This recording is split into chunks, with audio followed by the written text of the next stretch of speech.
que don Pepe está en el pueblo, que Juan Carlos se casó, que María la robaron y don Pedro se murió. Está subiendo Piracema, don Aníbal ya subió, con Tarrapa Mayadera y hasta Caña se llegó, que Virgilio estaba neto y en las gradas se cayó, la mano se descompuso y doña Eva lo arregló. Verdad, sí, que no te miento, esto mismo sucedió mientras cruzaba la banda. El catrallero me contó. Converse Catrallero. No me avergüenzo de hablar de tu amor, no esconderé más su nombre, no, no. Estoy dispuesto a no volver atrás, nunca más, nunca más. Gente linda, una semana ya se pasó y otra vez estamos en otra Conversa de Catrallero que comienza aquí en este lugar muy hermoso, por cierto, que es tarjeta postal, patrimonio cultural de Bolivia, el Paseo Junín, el mirador del Paseo Junín, que medio que ya se quiere ir al barranco, que estamos a la orilla del río Acre. Y este lugar va a ser tema de nuestra Conversa Catrallero, porque vamos a recordar cuando en estas aguas desembarcaban el montón de mercaderías y habían unos hombres fuertes, unos hombres verdaderos gladiadores que se metían esas cargas a la espalda y a punta de fuerza en las piernas trepaban esos barrancos, descargando las chatas, las lanchas, las embarcaciones que anclaban en este puerto. Eso va a ser el tema de esta Conversa Catrallero. Pero antes, como ya es característico, nos vamos con esto.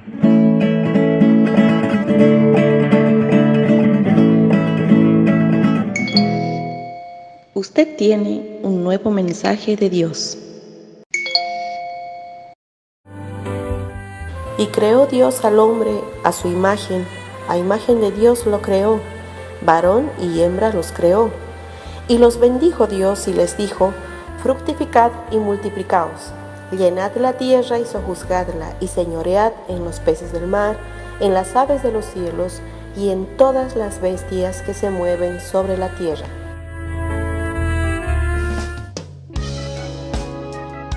Este es un inicio muy importante, al igual que muchas cosas en la palabra de Dios y muchas cosas en la vida, inicia con una bendición, con la bendición de Dios. Como dice la palabra, y los bendijo Dios y les dijo: fructificad y multiplicaos.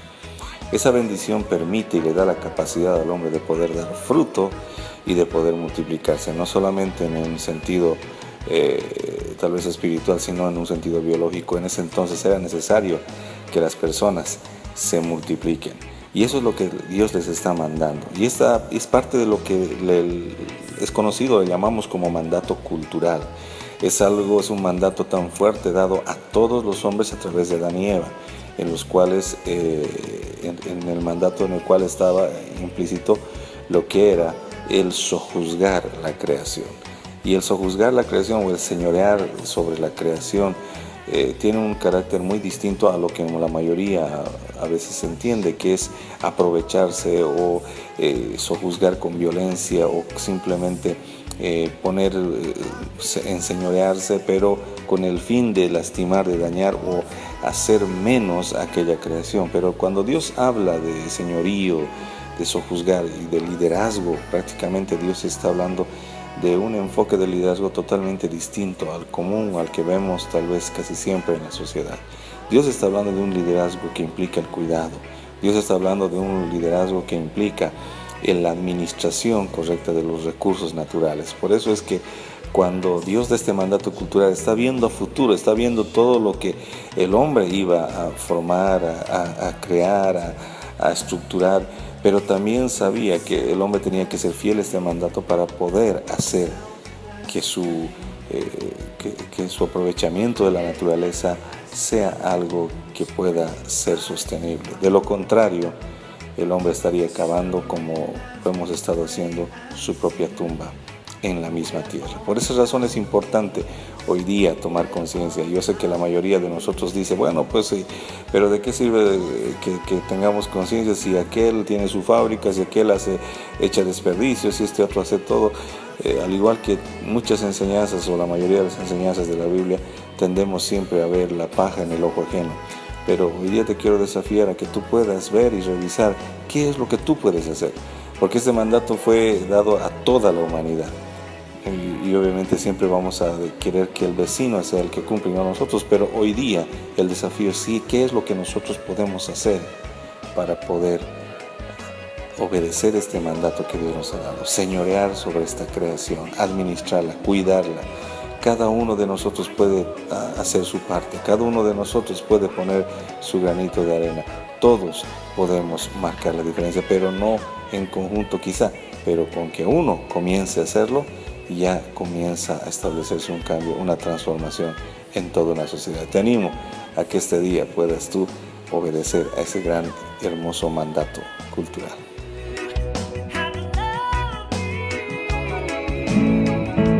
En el río Acre quiero navegar y que para siempre pueda recordar.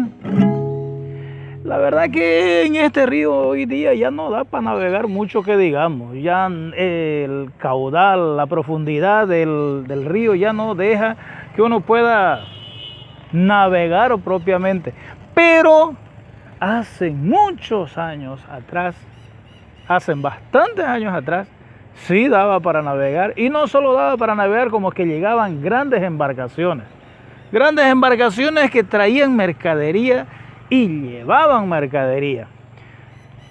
La razón de que existe esta ciudad, la razón de que exista esta ciudad que lleva por nombre Cobija, que en su primera instancia era el Puerto Bahía, se debe a este lugar, se debe a esta orilla donde hoy día tenemos este hermoso puente. Era donde se desembarcaba las cargas que venían desde otros lugares, desde Europa incluso, y aquí también era donde se cargaban las embarcaciones con la goma, con la castaña y otros productos que se llevaban de estas tierras. Pero ¿quiénes hacían eso? ¿Quiénes eran los encargados de cargar estas embarcaciones? Eran los esquivadores, unos hombres fuertes, oriundos, que eran los que ponían a la espalda las cargas, tanto para bajarlas como para subirlas. El barranco no era como ahora, el barranco era bastante profundo, el río era bastante encajonado, pero ellos, a fuerza de piernas, a fuerza corporal, ellos tanto cargaban como descargaban las lanchas, las chatas. Pero como en una conversa catrallero, esto lo tienen que contar ellos, lo tienen que contar las personas que vivieron eso. En el río Acre quiero navegar y que para siempre, lo dicen ellos. Por aquí, por esta zona y por este tramo que nació Cobija. Todo llegaba por las lanchas que venían del sur del Brasil y trayendo cargamentos inclusive de Europa. Y de ahí que toda esta parte tiene pues una rica historia. Los mismos estibadores, los hombres que parecían hormiguitas, día y noche, descargando, después cargando la castaña, la goma, etcétera. Estibadores, Ángela, estibadores es ahí donde es la parada de taxi, todo ese trayecto hasta donde está el puente de la mitad. Ahí era donde paraban las lanchas. Una vez descargaban y cargaban la goma y la castaña que llevaban de aquí, subían un poquito más arriba a descansar un rato para poder irse, ¿no? Ahí es donde estaban esos estibadores, hombres, como dices, muy fuertes, muy extraordinarios, porque se alzaban una barrica de castaña como si fuera una pluma. Las bolachas de goma, sí, algunos las podían levantar y otros las hacían correr por el barranco, ¿no? Y era pues bonito en ese tiempo. Yo todavía era pelada, ¿no? Mis 10, 12 años, pero nosotros correteábamos por todo esto, una belleza. una belleza, y también el recuerdo maravilloso de esos hombres que trabajaban prácticamente día a día, porque llegaba una chata, se iba, llegaba la otra, se iba, llegaba otra y se iba, así era este trabajo en el puerto. Era un movimiento constante, ¿no? Constante era, porque aparte de las chatas llegaban las lanchas de 2 pisos, traían pasajeros, llevaban, y también traían mercadería porque subían hasta Alto Acre, y de allá también rescataban porque eran rescatadores de castaña y de goma también. ¿Usted recuerda algunos nombres de...? Sí, como no voy a recordar, está don Aquino Méndez, don Demetrio Ruiz, don Pedro Hurtado, don Pedro Ayala, está Elías Hurtado, Alberto Sosa, está don Mario Aguada. Bien, Pipoca, sí, estaba en ese grupo, ¿no? De esos hombres, como vos dices, de fuertes. Mi papá era un hombre muy, muy fuerte de naturaleza, ¿no? Tenía mucha fuerza. Él, como era un hombre deportista, fue en su juventud, él fue futbolista. Entonces, después de esa época de que estuve en el fútbol, ya se quedó, él viajó por todo el país, ¿no? En esto lo del fútbol, haciendo quedar muy en alto el nombre de nuestro departamento. Después ya vino acá, que tenía ya que no había fuentes de trabajo, ¿no? Como ahora estaba ahí en las chatas, esa era una gran, porque se ganaba bien, había mucho trabajo en ese rubro. Y bueno, venían las chatas, él estaba ahí esperando en lo que es la orilla del río Acre, el barrio, sí, del Paseo Junín. Antes no era barrio, antes era el puerto, ¿no? Sí, era el puerto, ahí vivía doña el viejito Pito, don Jaime Pito y su esposa, ¿no? Don Pepe Pito, don Jaime era su hermano, ¿no? Don Pepe Pito y doña Lindaura, no, Isaura, doña Isaura, ¿no? Entonces habían ahí especie de unos bancos, entonces estaban estos hombres esperando que lleguen las embarcaciones, y de ahí ya llegaban con goma, con castaña, y ellos sacaban de ahí de las embarcaciones, la transportaban acá a los camiones, ¿no? Entonces eso era para que ya los camiones o venían de acá venían de los ciringales, ¿no? Las embarcaciones para cargar las chatas, y las chatas ya se iban por el río, rumbo al río Acre, ¿no? Después el río Purús, y después al río, desemboca el río Purús en el río Amazonas. Sin duda, si nos fijamos en estos mangos que son más de centenarios, hay todavía la marca del cable de las chatas, de las embarcaciones grandes que llegaban. Nosotros esperábamos con ansia que suba el río para que lleguen las chatas. ¿Por qué? Porque nosotros guardábamos botellas, reuníamos botellas de todo lo que llegaba, y la cambiábamos por bolas para jugar bolas de cristal. Entonces éramos también beneficiados en ese sentido porque teníamos juguetes y bueno, en fin, esa era una forma. Pero en realidad aquí la vida, el auge que tuvo Cobija, todo entraba y salía por aquí, por este puerto. Llegaba la mercadería, yo me acuerdo muy bien de una chata que trajo el camión de Lucho Díaz, un Scania Babis, ¿ya? Y un Mercedes-Benz para doña Leticia, de cómo lo subían desde la embarcación hasta lo que es ahora Naval. Era impresionante la operación prácticamente operación de guerra para tener esos 2 primeros grandes camiones. No me acuerdo cómo llegó el Praga, ya es otra época más antigua. El Praga era de Nishikawa. Eran 3 camiones entonces grandes que habían los famosos Paullarara, decían, ¿ok? Porque no había cómo llegan por otro lado. No había, no. Entonces el Praga es para mí no escuché cómo llegó el Praga acá, que era un camión checoslovaca. Ya, después sí estuve presente en la subida, en la llegada del Scania Babis de don Lucho Díaz y el Mercedes-Benz de doña Leticia. Eran operaciones de guerra. Ya. apoyados con los mangos y todo aquello, jalados con tecla y todo aquello, pero imagínense, remontar ese barranco era impresionante. Ya queda en la memoria y no sé si habrán fotos, si la familia Maradei tuviese eso.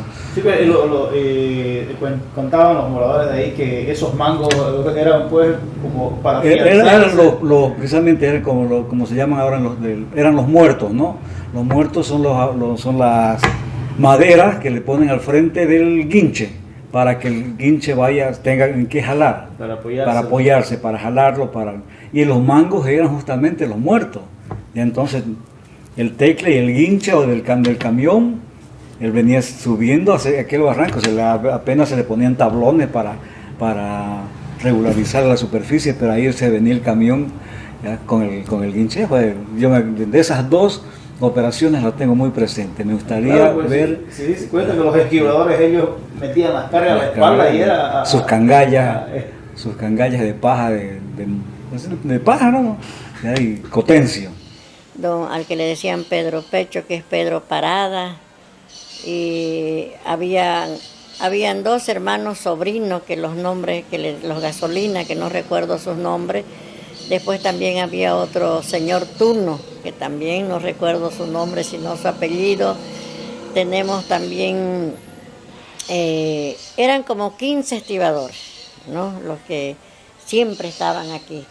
Ellos descargaban los camiones que llegaban con la castaña y la goma y esperaban la llegada de las chatas para cargarlas, ¿no? Estaban Domingo Alves, don José Pito, don Sergio Monasterio, todos prácticamente vivían en este entorno, algunos vivían en la Fernández Molina. Eran los que trabajaban en eso. Eran unos planchones que ponían de las chatas hasta el barranco y ellos por ahí era que... Al comienzo no habían planchones, al comienzo ellos bajaban y subían así. Posteriormente ya como el trabajo se volvía más pesado, ya comenzaron a poner unos planchones y por esos planchones ellos pasaban. ¿Y era todo en la espalda? Todo en la espalda, y ellos solos, no había que el otro venga a ayudar. Él agarraba, ¡pah!, se la colocaba a la espalda. No había que el otro venga a ayudar. Pero no había esas condiciones como que digamos que todo un puerto bien bonito. Era barranco, ¿no? Era barranco, ¿no? Mire, era fuerza de pierna. Fuerza de pierna porque el barranco, bueno, era alto. Ahora ya no queda a esa altura, ¿no? Entonces, no hay barranco casi. No hay barranco. Ellos tenían que subir. Era alto y allá abajo era el río. Entonces era bien encajonado el río, yo me recuerdo, ¿no?, que era bien pequeña, el río era bien encajonado incluso, ¿no? Entonces y era bastante profundo. Entonces venían las chatas, las grandes embarcaciones, y ahí mi papá y mi abuelito también, que trabajó en eso, ¿no? ¿Tu abuelito también trabajó? Trabajó en eso, sí, mi abuelito trabajaba en ello. Es lo sorprendente, ¿no? Porque hoy en día la generación de hoy, cuando yo le cuento a mis hijos, cuando cuento con algunos muchachos, algunos jóvenes en los colegios, que ese río recibía embarcaciones, queda un poco difícil de creer al verlo el río tan lastimado, tan dañado, que ya su caudal es poco, pero en ese entonces era profundo. Sí, en aquella época era muy profundo el río, como digo, era bien así encajonado, ¿no? Tenía para bajar, no sé, vos eras pues, no habías nacido. No habías nacido.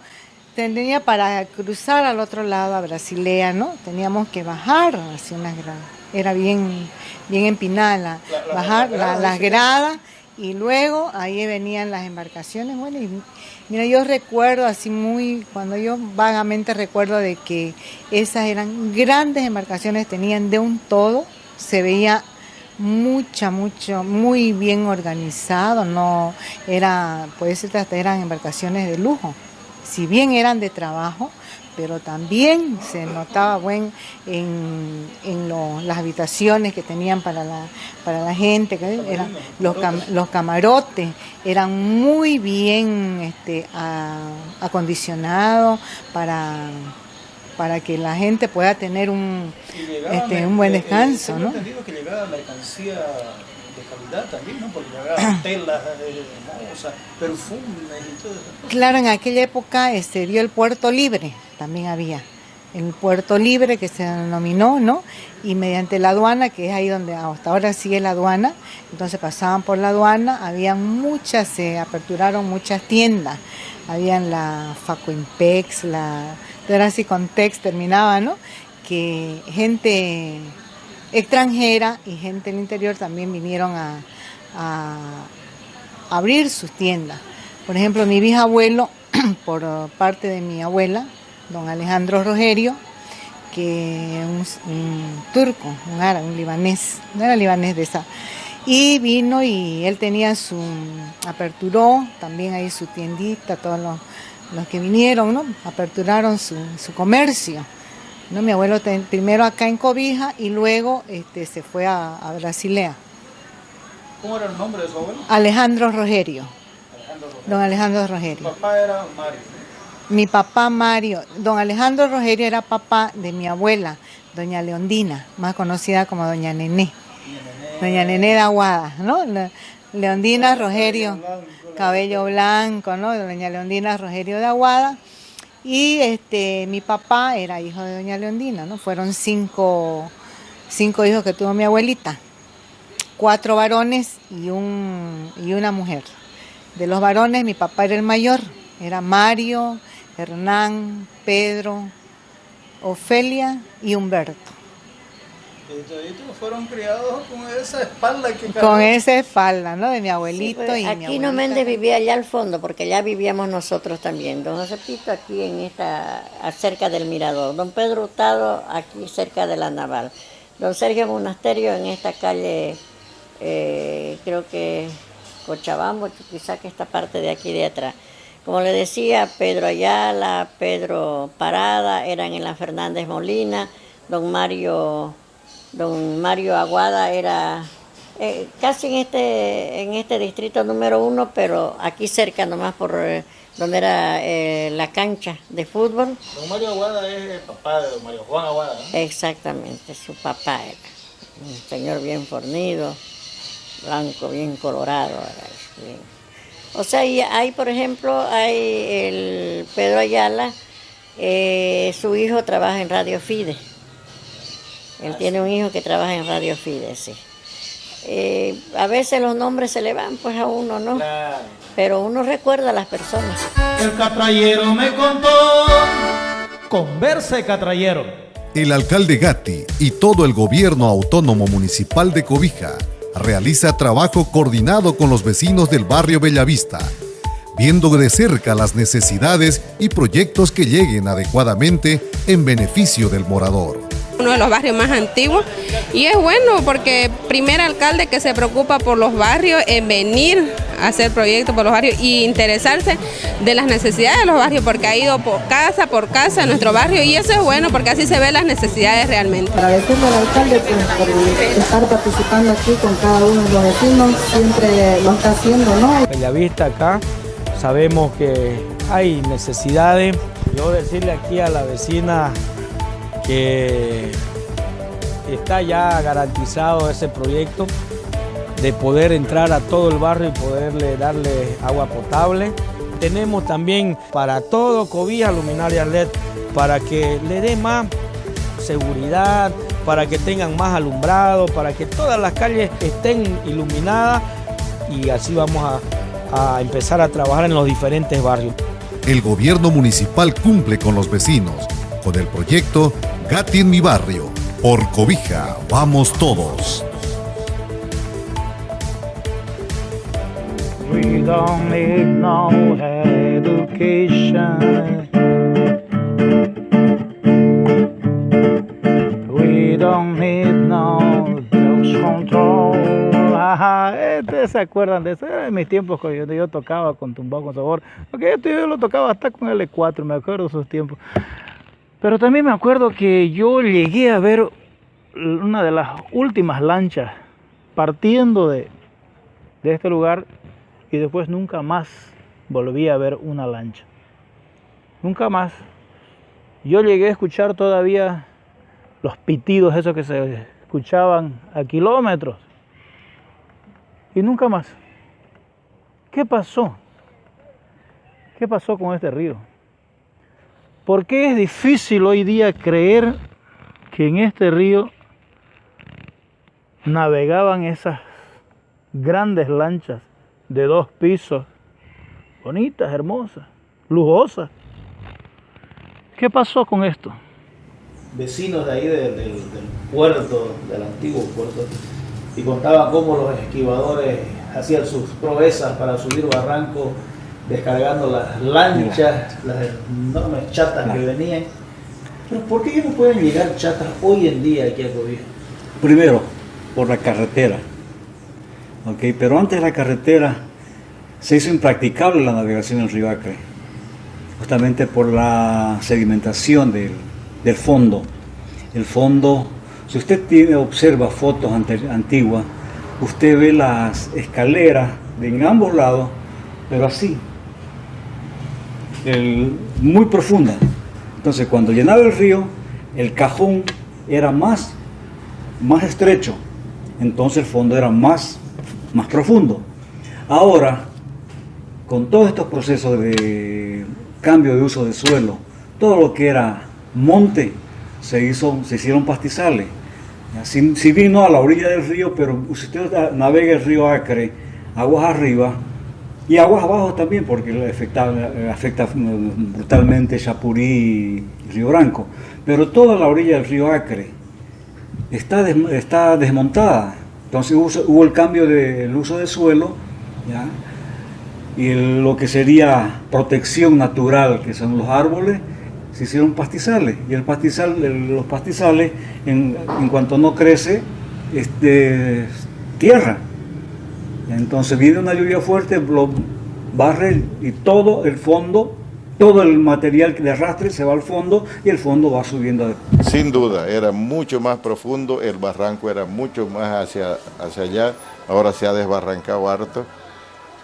En la parte de ahí donde frente a la naval era unos 10 metros por lo menos más y ahí cortaba, caía casi vertical, tanto así que de ahí lanzaban las bolachas de goma y habían de los estibadores abajo que las recibían, las esperaban y por el agujero que tiene la bolacha pasaba un alambre y un cable y así las iban amarrando.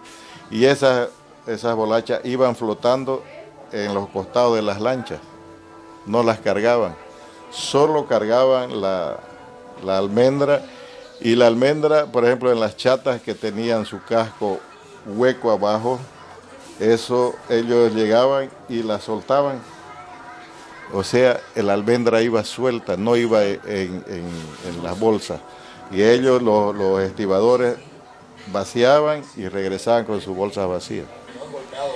Sí, pero esto ha sido por mano del hombre, porque este río era encajonado, era bien encajonado, sus barrancos eran bien altos, bien encajonados.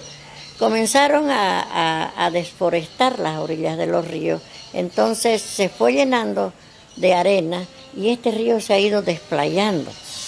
Entonces, profundo, como digo, bien encajonado, sus barrancos eran altos, no había este problema. Yo ya no soy quinceañera y recién en el 2012 y el 2015 vi esas inundaciones terribles aquí. Yo fui uno de los que no quería moverme porque no creía de que fuera a ocurrir esta clase de inundaciones. Vamos a decir que el hombre prácticamente ha sido responsable de Somos responsables, nos estamos destruyendo. Ya. Nosotros, yo vivo en Basilea y todo lo que sería la Cobija antigua, todos los barrios bajos, Villamonte, Junín, Puerto Alto, vivimos con el corazón en la mano en la época de lluvias a partir del 2012, nunca se había dado esa magnitud de crecida, pero ahora el cambio de uso del suelo y el cambio climático, que ambos son consecuencias, ¿verdad? Entonces, las crecidas se están dando muy seguidas. Antes esperábamos una crecida cada 30 años, el año pasado se dieron en 3 años, de 2012 a 2015 son 3 años, entonces gracias a Dios este proceso fue interrumpido justamente por el fenómeno de la niña, porque yo como estudioso del tema, ya el En 1997 hubo el fenómeno de la Niña, muy seco en esta época. Y sin embargo, grandes crecidas, grandes lluvias en otros lados. Aquí, si usted va arriba en barco, va a dar un paseo por ahí, no es necesario ni ir muy lejos. Va a ver que los campos llegan hasta la orilla del río. Ha habido un desmonte terrible, entonces no se ha pensado nunca en preservar la parte de las orillas del río, que eso todo mundo aconseja que no se talen los árboles ni las plantas, porque eso es lo que agarra el barranco. Se rompe eso, se corta eso, se tala, entonces se mueren las raíces y se afloja la tierra. En la lluvia mismo, la otra llanura ya se va y se va y se va. Cada vez baja más, se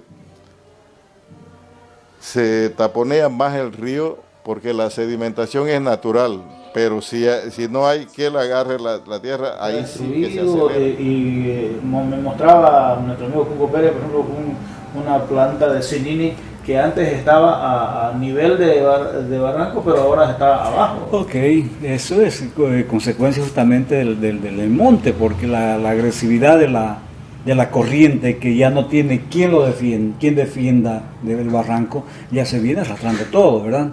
Entonces, hubieron propuestas, yo hice propuestas durante 20 años de hacer algo. Comenzamos con las observaciones del famoso meandro que podía cortarse. Ya, ok, fue un proceso erosivo muy fuerte cuando empezamos a estudiar ese proyecto, ese fenómeno de erosivo. Ya lo tenemos al frente de la plaza, acá en Puerto Alto. Que en 2015 se cruzó, ¿no? Se cruzó. Ya, pero por suerte se cruzó ya cuando el río estaba bajando. Entonces es un fenómeno que se explica por la mecánica hidráulica, por la mecánica de suelo y por la hidráulica. Entonces, si él hubiese cortado cuando estaba en crecida, la historia era muy diferente. Se venía el río de frente a la plaza, a la triangular que tenemos aquí en Puerto Alto. Pipoca, o sea, yo creo que somos nosotros los culpables, los seres humanos.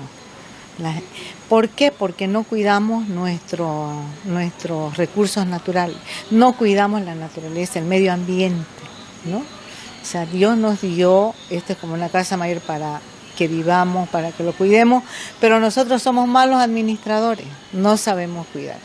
Entonces lo que yo creo es el desmonte, la tala indiscriminada de árboles, porque usted sabe que los árboles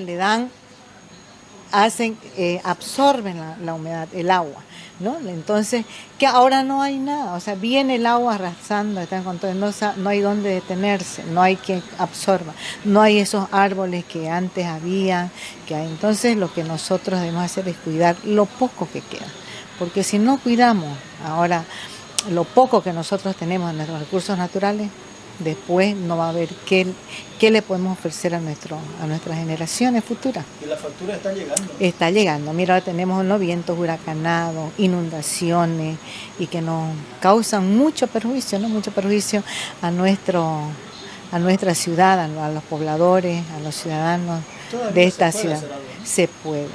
Pero tenemos que cada uno de nosotros poner ese amor, cada una de las personas que vivimos acá, porque nosotros, ya sea los pandinos y no pandinos también, tienen que poner, hacer esa conciencia de no talar los árboles. Un árbol de castaña, ¿cuántos años tardan? Pero a veces las personas lo venden. Las concesiones madereras, y los dueños de los chacos, de todo eso, venden un árbol en 1.000 bolivianos, para que te lo venden 1.000 bolivianos, es el árbol de mi casa. Ingeniero, bueno, ¿qué hacemos? Hay una propuesta, hice un trabajo interesante, después de 24 años el doctor Richter, a quien siempre tengo que agradecerle, me permitió hacer un laboratorio en el río Tahuamano. Si ahora se llevan a cabo aquellas carreras de motocross en la orilla del río, sí, la Feria del Pescado. La Feria del Pescado. Entonces usted ve que el río Tahuamano tiene 2 terrazas. La que viene de la plaza, natural, y una que fue creada por nosotros, un trabajo interesante que hice usando solamente materiales de la región, chuchío y ambaibo. Ambaibo como material vertical de soporte y chuchío como material horizontal, amarrados con alambre de amarre, con alambre cosido, muy fácil de usar. Entonces fue muy barato el trabajo y las obras están ahí, ya los efectos son palpables. Lo que hicimos es lo que propuse también para el río Acre, para recuperación de barrancos. Si bien recuperar o proteger, ya son pantallas deflectoras permeables. Deflectoras porque ellas le cambian la dirección de la corriente del río, que es la agresiva, es lo que nos provoca toda la erosión, nos come el barranco, ¿ya? Entonces todas esas corrientes tenemos que minimizarlas, ¿ya? Quebrar el efecto de ella. Habría un problema con la banda, pero yo también tendría que hacer eso. Son propuestas bilaterales, ¿ok? Porque tenemos que hacer algo. El río brasileño también sufre un proceso erosivo brutal, ya el hospital está en la orilla del río. Entonces quisieron hacer algo, pero muy mal hecho. Pero yo recuerdo también que hace bastantes años atrás, muchos años atrás, lo vi a usted con unos estudiantes tratando de reforestar las orillas, Usted ya se preocupaba desde hace mucho tiempo por esto. Yo hace 24 años, yo llegué de Europa y justamente conozco este pequeño mundo, justamente por el problema erosivo del Porvenir. Increíble, yo le debo a Porvenir toda mi experiencia de mundo, de trabajo. Yo trabajé en África, en el río Zaire, haciendo lo mismo que hicimos en el río Chapare y lo mismo que hice en el río Tahuamano. No lo inventé yo, es un trabajo de dominio público, ¿ya? Entonces como estudiante, era estudiante tesista, nos fuimos al río Zaire en Kinshasa, ahora en República del Congo, ¿ya? De allá la cooperación belga me manda a Bolivia, al Semena. Ya yo pido venir para acá porque tenía algunos años todavía para quedarme allá y me vengo. Y propongo hacer lo mismo que hicimos en el río Tahuamano, ya vengo practicándolo en el río Chapare, en el río Ichilo Mamoré, en el río Ichilo, ¿ya? En la zona del Chapare, lo que es Puerto Villarruel.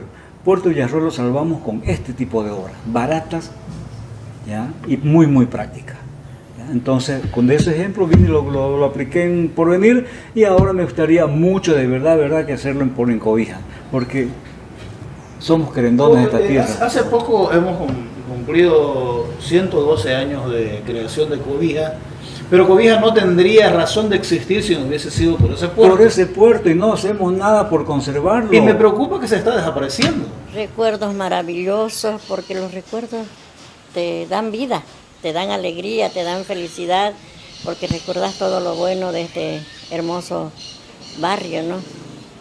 Y no es, digamos, que no tenga su belleza, porque toda persona que llega a Cobija, ya sea al comienzo o antes de irse, vienen a conocer este barrio, porque aquí comenzó Cobija. Ahora, lamentablemente, que nuestras autoridades no le dan su lugar, no le dan la atención necesaria, son 10 puntos aparte, pero que este barrio sigue siendo turístico, la parte principal de Cobija, ¿por qué no decir del departamento Pando, no? Usted que vive aquí en este lugar, ¿ve que turistas están siempre llegando por estos lados? Sí, justamente ayer veíamos con mi hermano aquí, pasaban unas 8 personas y él me decía, te apuesto que estos no son de acá y no son del interior. Y ya escuchamos lo que ellos comentaban, eran unas personas adultas con jóvenes, adolescentes y unos niños, eran peruanos. Y ellos decían, ay, mira el río, este río se llena, mira el puente, porque ya como por las mismas inundaciones mi casa ya está casi a la orilla. Casi a la orilla, ¿no? Y se escucha todo lo que pasan las personas conversando. Continúa, porque muchas veces también vemos pasar a japoneses con sus cámaras, los brasileros que se vienen también, aunque ellos tienen allá al frente, pero ellos vienen a observar toda esta parte de Cobija. Mire, en algún momento nosotros hicimos una representación. Aquí mi familia, el señor Hernán Pérez Palza y la señora Cecilia Lima Mafalda fueron los primeros pobladores bolivianos que se asentaron acá. Aquí vivían portugueses, aquí donde es mi casa vivía un inglés, un moreno alto, era el mister,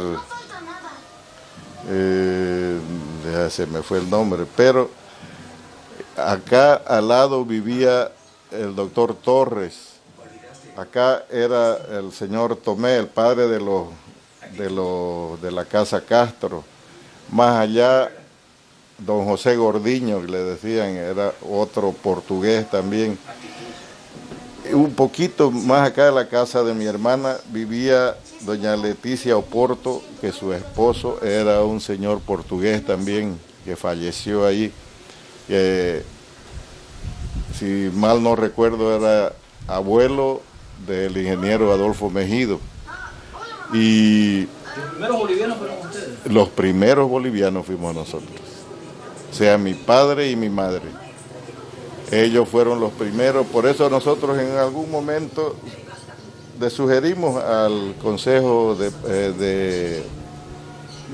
al Consejo Municipal que vieran la posibilidad de hacerle un homenaje a esa gente, que este pedazo de calle lleve el nombre de esa pareja o de mi madre, que al final vivió 97 años aquí. Sí. Ella falleció ya con 97 años, pero desde niña estuvo por acá. Más tarde se casó con mi padre, nacimos nosotros, pero nunca se fue de aquí. Yo más de una ocasión, después del 2012, fui visitado por gente de la alcaldía para abandonar mi casa y recibir una casa en un barrio de nueva formación, no sé qué, una nueva urbanización, como el caso de ahora de Castañal, etcétera. Y no he querido. Yo he nacido y me he criado en este barrio y si Dios quiere por aquí voy a morir, pero aquí donde fueron mis raíces. Aquí se festejaba Nuestra Señora de Nazaret, esas procesiones de los barcos hermosos que hacían aquí en el río Acre. Y así muchas y muchas, los pescadores, los espiñeles que ponían. Mira, hay cosas maravillosas que todavía tenés que ir descubriendo y sacando. Hubo una procesión, eran las catrayas justamente, que hacían era como una romería, ¿no? Una procesión que subían hasta la curva de arriba y de allá venían con sus velitas y traían la imagen de una virgen. Y especialmente los brasileros que eran los más antiguos, ¿no? Y nosotros nos acoplamos como éramos los bolivianos, ya nuevos, pero seguimos la tradición de ellos. Y lastimosamente esto se acabó con lo del puente, con lo que jubilaron a los antiguos catrayeros como el viejo alemán y tantos otros que trabajaban en el cruce, ¿no? ¿Aún sigue siendo turístico? Sí, sin duda, especialmente cuando llena el río, tanto los curiosos como los estudiosos de esta cuestión de los desbordes que ahora está de moda, vienen y están y preguntan y las aguas máximas y hasta dónde llega y etcétera. Si bien ahora hay harta información en la internet y todo, pero ellos vienen a los moradores más antiguos, el caso nuestro, y están siempre queriendo saber algo más y en forma directa, ¿no? Y por lo demás, el turista que llega es un paseo obligado por aquí, obligatorio, porque el Paseo Junín es uno de las postales de Cobija y este es un anexo del Paseo Junín que ahora ya fue cortado por el puente, pero continúa. Ok, yo quería aprovechar, yo tengo un sueño, yo practico, como ingeniero yo practico tengo un hobby que me toma mucho tiempo. se llama el aeromodelismo. Yo tengo un modelo.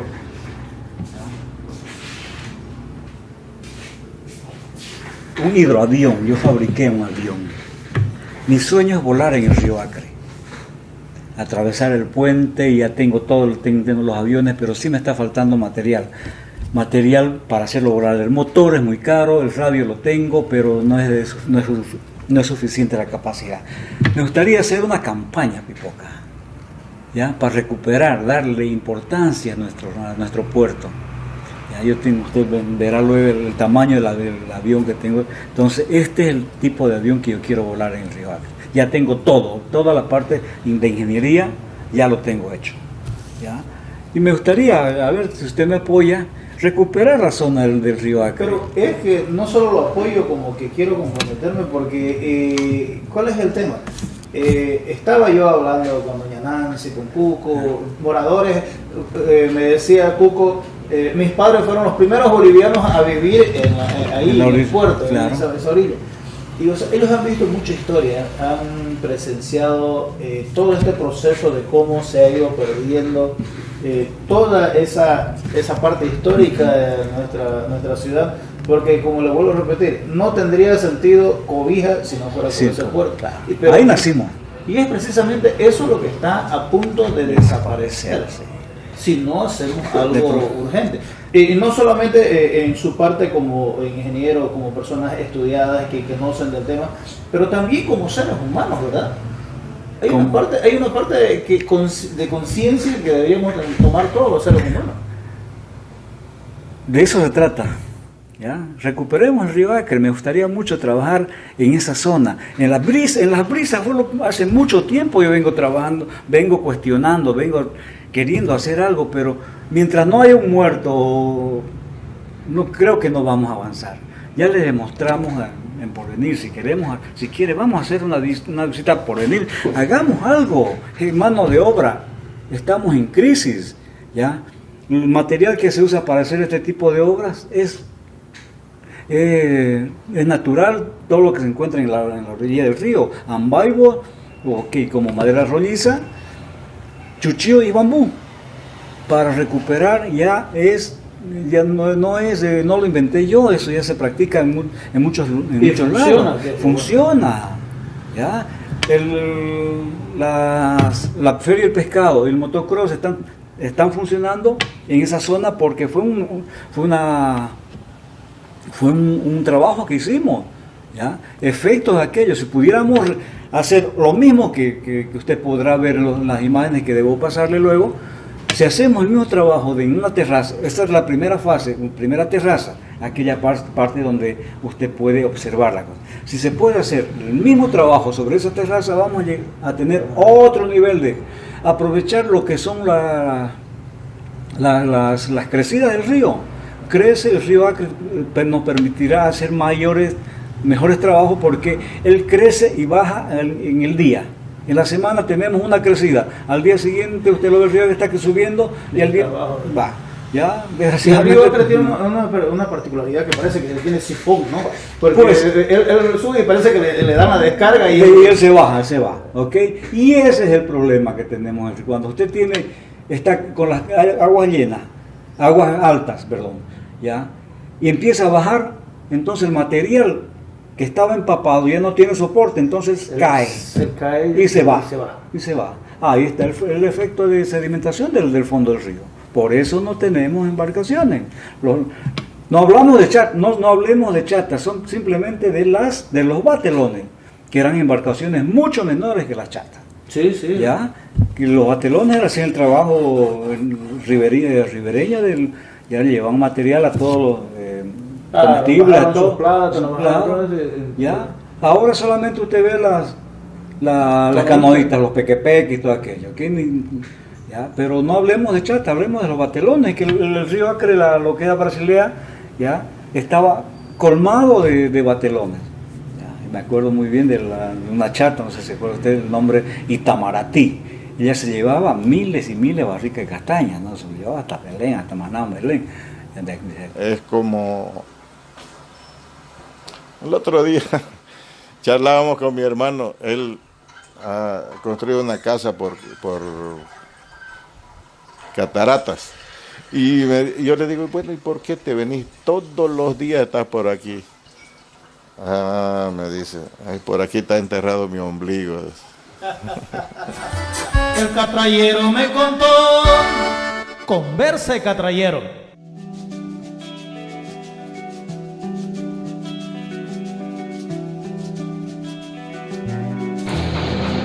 Desde las brisas de la cree, ¿a dónde puedo llegar? Todo lo que tienes hermoso, propio de esta capital. En este lugar, en este mismo lugar, ya hice varios videos cuando había un caballero aquí arriba. El busto de un caballero, el busto de Pedro Domingo Murillo, trataba de llamar a la conciencia sobre el tema del barranco, el barranco aquí de las brisas. Esto era una plaza donde este preciso lugar donde estoy parado era el centro de la plaza. O sea que de aquí había media plaza hacia allá. Había una calle ancha, De esa calle habían casas hacia la orilla. Casas con patios. Tenían patios, ¿sabes? Hoy día el barranco, lo ven, está aquí. Se llevó media plaza. Ya pues ni contar con los terrenos, la calle, los patios. Se fue todo al barranco. Porque es grave. El tema de la erosión es grave. El tema de la agresión ambiental que le hicieron al río Acre es terrible. Hemos vivido recuerdos bonitos, hemos recordado los tiempos de las lanchas, los tiempos de las embarcaciones, los héroes, los esquivadores, que ellos como con la fuerza que tenían hacían las cosas. El legado que dejan estos caballeros. Pero hoy podemos hacer más por este río. Hoy día podemos hacer más por los barrios que son afectados por las inundaciones a causa de la agresión ambiental que ha recibido este río. Ustedes escucharon cómo era encajonado este río, cómo él tenía profundidad. El ingeniero Oscar Soria, él tiene experiencia, sabe hacerlo, sabe cómo hacerlo. Tiene experiencia que ya se puede mostrar porque en Porvenir funcionó. Lo hizo en Porvenir, dio resultado y puede dar resultado acá también. Desafiémonos todos, yo, usted, las autoridades, quienes tengan que ver con esto. Vamos a desafiarnos a hacer. Cada cual puede hacer algo. El ingeniero Soria puede hacer con su conocimiento que adquirió estudiando, pero usted puede hacer lo suyo. La basura plástica, la basura no degradable, la basura que no es orgánica, vea qué va a hacer con ella. Seamos responsables con los desechos tóxicos, con los desechos inorgánicos, con los desechos plásticos. Usted que tiene su chaco, su hacienda o lo que sea a orillas del río, y ni siquiera necesita ser a orillas del río. La deforestación es un tema que tenemos que tener mucha conciencia. La ciudadanía necesita conciencia, usted y yo lo podemos hacer. Tenemos las condiciones. Es más, estoy seguro que lo vamos a hacer. Autoridades, tomar más en serio este asunto, porque tenemos vidas humanas, tenemos familias, pero también no es solamente decir, lo sacamos a la gente de aquí y lo mandamos para allá. No, tenemos que cuidar la parte histórica, nuestra identidad como cobijeños. Nosotros somos portuarios, somos una ciudad portuaria. Ya hoy día las carreteras nos vinculan al país y ya no van a llegar nunca más lanchas trayendo mercadería acá. Pero la parte histórica no puede desaparecer. No va a desaparecer. Estoy seguro de eso, no va a desaparecer, porque usted y yo no vamos a dejar. Esta conversa catrallero va quedando por aquí. Agradecer nuevamente a nuestro auspiciador, el gobierno municipal de Cobija. Agradecer toda la voluntad enorme que tiene la licenciada Yusera Melena con el Sistema Pandino de Comunicación. Agradecerle a usted que jueves a jueves está sintonizando el programa, que está siguiendo el programa, esa voz de aliento que nos da. Yo, como siempre, quiero bendecir su vida, quiero bendecir su hogar, bendecir todo lo que usted haga, que su familia se llene de salud, que haya muchos motivos de alegría, que usted tenga muchos motivos para estar alegre, que la bendición llegue a su casa y sobreabunde, de tal forma que hasta sus vecinos reciban de la bendición suya. Dios bendiga Cobija, Dios bendiga Pando, Dios bendiga Bolivia. Y en el río Acre quiero navegar y que para siempre pueda recordar el paisaje ardiente en su esplendor, se hace presente el amor. Y en el río Acre quiero navegar y que para siempre pueda recordar el paisaje ardiente en su esplendor, se hace presente el amor.